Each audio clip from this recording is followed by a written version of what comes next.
ಹಿಂಗೆ ನಿಂತಾಕ್ಬಿಟ್ಟು ಹಿಂಗೆ ಹೊಡೆದ್ರೆ ಹಂಗೆ ಸೇರ್ಕೊಂಡು ಹಾಕೊಂಡ್ಬಿಡ್ತಾ ಇದ್ದಾರೆ ಕೊಲ್ಲಾಗಿ.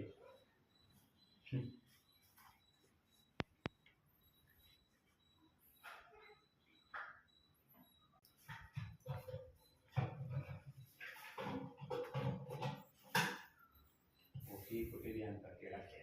ಊಟ ಮಾಡೋಕ್ಕೆ.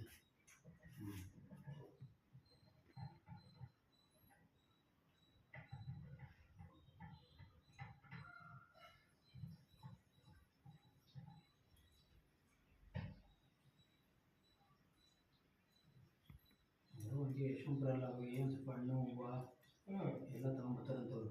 ಯಾರು? ಗಿರಿಯರು ಅವ್ರ ಮಿಸ್ಸಸ್ ಕುಣಿಸ್ತಾರಲ್ಲ ಅವರು ವರಮಹಾಲಕ್ಷ್ಮಿ ಹಬ್ಬ. ಹೌದಾ? ಹಾಂ, ಹೊರಗಡೆ ಹೊರಗಡೆ ಹೋಗೋಣ. ಹಾಂ, ಅದಕ್ಕೆ ಹಂಗೆ ಯಶವಂತಪುರ ಹೋಗಿ ಸ್ವಲ್ಪ ಹಣ್ಣು ಹೂವು ಎಲ್ಲ ತಗೊಂಡ್ಬರ್ತೀವಿ. ಲೇಟ್ ಆಗುತ್ತೆ ಬಿಡೋದು.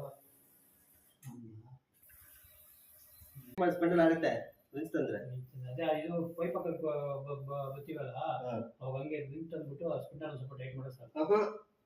ಸ್ಪಿಂಡಲ್ ನೀರು ಬರ್ದಂಗೆ ಮಾಡ್ಬೇಕಾದ್ರೆ ಮರ್ತ್ಬಿಟ್ಟು ಅವ್ರೇನೋ ಹಿಂಗೆ ಡೋರ್ ಓಪನ್ ಇರಲಿ ಅಂತ ಹೇಳೋರೆ ಬಿಡು. ಡೋರ್ ಓಪನ್ ಇದ್ರೆ ಗೊತ್ತಾಗಲ್ಲ ಏನೋ ಮಾಡೋರಲ್ಲಿ ಅಂತ ಗೊತ್ತಿರ್ತಾರೆ. ಡೋರ್ ಮುಚ್ಬಿಟ್ಟು ಅದು ಮುಚ್ತಾರೆ ಅವ್ರು. ಅದಕ್ಕೆ ಡೋರ್ ಓಪನ್ ಇರಲಿ ಮತ್ತೆ ಪ್ರೆಸ್ பண்ண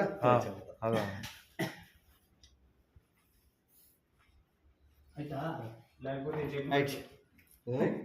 ಜಗ್ಗಿ ಬರ್ತಾ ಒಬ್ಬಲ್ಲ ಕಡಿಮೆ ಜಗ್ಗಿನೂ ಕೊಟ್ಟಿಲ್ಲ.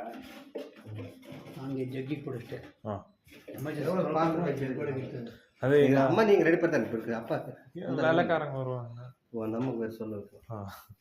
அதான் அவங்க வந்தோடனே ஏதாவது பாத்ரூம் போயிட்டு சடனா பண்ணாங்கன்னா ஒன்றும் ಜಗ್ಗಿ ಬಿಟ್ನೆ ಎಲ್ಲ ಪ್ರಚೇಸ್ನ ಜಗ್ಗಿ ಅವ್ರು ಹೇಳಿ ಅಲ್ಲಿ ಸಿಮೆಂಟ್ ಹಾಕೋರೆ ಏನು ಪ್ಲೇಸ್ ಮಾಡಿ ಮಾತ್ರ ಇದು ಮಾಡಕ್ಕೆ ಹೋಗಿ ಇವತ್ತು ಒಂದು ದಿವಸ. ಹಾಂ, ಏನು ಗಂಟ ಸಿಮೆಂಟ್. ஸோ நாளைக்கு நீங்களே வந்து அதை ஃபைனல் பண்ணிவிடுங்க. ஓகே.